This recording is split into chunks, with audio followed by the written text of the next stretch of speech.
आज के मनुष्य ने अंतरात्मा की आवाज सुनना बंद कर दिया है, इसलिए ही वो गलत रास्ते पर जा रहा है। हमारी अंतरात्मा कभी हमें गलत राह नहीं दिखाती। यह जरूरी है कि मन की आवाज हमें वो करने की सलाह देती है जिसे दिमाग कभी स्वीकार नहीं करता। परंतु ऐसा क्यों होता है, क्या रहस्य है, इसके पीछे क्या राज है, आज के इस वीडियो में जानेंगे। तो चलिए मित्रों, कहानी को शुरू करते हैं। बहुत समय पहले की बात है, जब गुरुकुल शिक्षा की प्रणाली हुआ करती थी। तब हर बालक को अपने जीवन के 25 वर्ष गुरुकुल में बिताने पड़ते थे। उस समय गुरुकुल में एक पंडित राधे गुप्त हुआ करते थे, जिनका गुरुकुल बहुत प्रसिद्ध था, जहां दूर दराज राज्य के शिष्य शिक्षा प्राप्त करने आया करते थे। मित्रों, बात उन दिनों की है जब राधे गुप्त की उम्र ढलने लगी थी और उनकी पत्नी का देहांत हो चुका था। घर में विवाह योग्य एक सुंदर कन्या थी। पंडित राधे गुप्त को हर समय उसकी चिंता सताती रहती थी।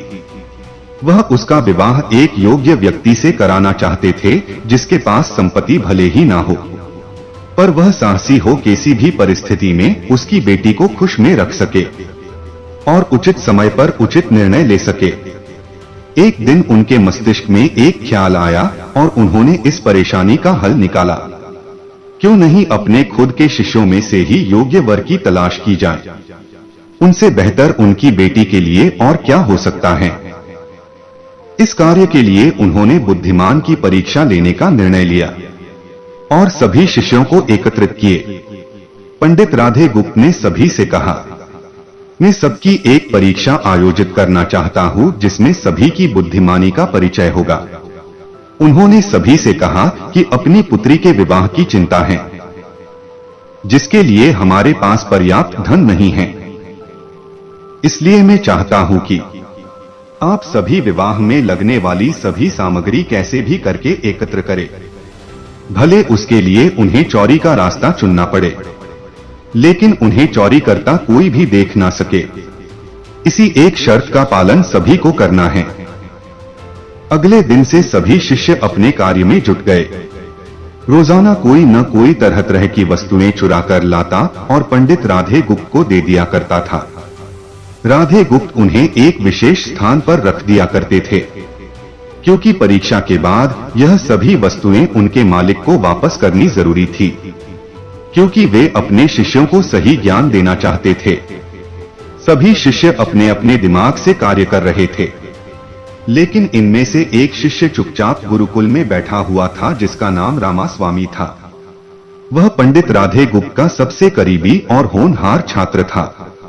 उसे ऐसा बैठे देख पंडित राधे गुप्त ने इसका कारण पूछा। तब रामास्वामी ने बताया, गुरुजी, आपने परीक्षा की शर्त के रूप में कहा था कि चोरी करते वक्त इसे कोई ना देख सके। इस प्रकार अगर हम अकेले में भी चोरी करते हैं, तब भी हमारी अंतरात्मा उसे देख रही होती है। हम खुद से उसे नहीं छिपा सकते। इसका अर्थ यही है कि चोरी करना व्यर्थ है। उसकी यह बात सुन पंडित राधे गुप्त के चेहरे पर खुशी छा जाती है। गुरुजी उसी वक्त सभी शिष्यों को एकत्र करते हैं और पूछते हैं कि आप सब ने जो चोरी की, क्या उसे किसी ने देखा? तो सभी शिष्य कहते हैं, नहीं गुरुजी, किसी नहीं देखा। तब पंडित राधे गुप्त कहते हैं, क्या आप अपनी अंतरात्मा से इस चोरी को छिपा सके? सभी को बात समझ आ जाती है और सबका सिर नीचे झुक जाता है, सिवाय रामास्वामी के। पंडित राधे गुप्त रामास्वामी को बुद्धिमानी की परीक्षा में सफल पाते हैं। पंडित राधे गुप्त सभी के सामने कहते हैं कि यह परीक्षा मेरी पुत्री के लिए उचित वर तलाशने के लिए रखी गई थी। इस प्रकार मैं रामास्वामी का विवाह अपनी पुत्री के साथ तय करता हूं। सभी खुशी से झूम उठते हैं। साथ ही चुराई हुई हर एक वस्तु को उसके मालिक को सौंपकर विनम्रतापूर्वक सभी से क्षमा मांगते हैं। मित्रों, इस परीक्षा के जरिए पंडित जी ने अपनी पुत्री के लिए एक उचित वर भी तलाश लिया और शिष्यों को जीवन का अमूल्य ज्ञान भी दिया। आज के वक्त में कोई भी शिक्षक एवं शिक्षण पद्धति मनुष्य को धन कमाने तक का ही ज्ञान देते हैं। एक बालक का सर्वांगीण विकास कहीं न कहीं लुप्त हो चुका है। आज का मनुष्य केवल बड़ा होकर एक धनवान व्यक्ति बनने का ही ज्ञान विद्यालयों में लेता है। उस बालक को सही गलत का बोध कराने का दायित्व कोई भी नहीं लेता, क्योंकि उनके माता पिता भी आज के दौर में बस पैसा कमाने में लगे रहते हैं और शिक्षक भी केवल किताबी ज्ञान देकर अपने दायित्व से मुख मोड़ लेता है। ऐसे में यह छोटी छोटी कहानियां व्यक्ति को सही गलत सिखाने में अहम भूमिका निभाती हैं। मित्रों, इस कहानी से हमें क्या सीख लेनी चाहिए?